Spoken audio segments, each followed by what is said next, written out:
Have you ever wondered why investing is so important? Why not just save money in a bank account or buy gold and silver? In this video, I'll explain the basics of investing and why the stock market can be one of the best ways to grow your wealth over time.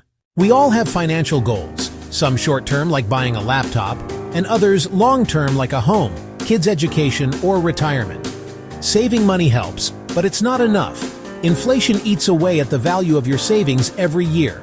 That's why investing matters. It makes your money work for you, instead of losing value sitting idle. A savings account may give you 1.52% interest, but if inflation is 3%, you're actually losing purchasing power.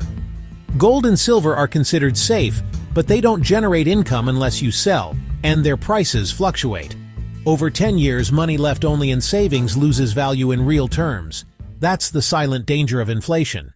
Most people only rely on their paycheck, but investing allows your money to start earning money. This is how you move from just working hard to working smart. Saving alone keeps you behind. Investing helps you stay ahead. Historically, stocks have returned 6–8% per year after inflation, far better than savings accounts. Yes, there's short-term risk and volatility, but over the long run, the stock market has consistently built wealth. Investing in stocks lets you outpace inflation and truly grow your financial future.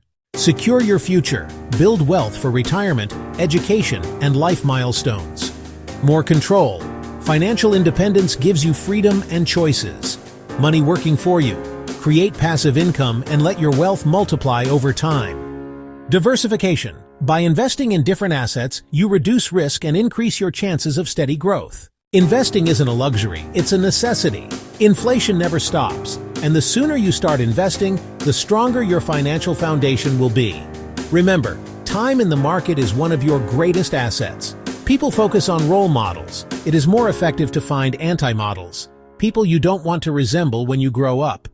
Nassim Taleb.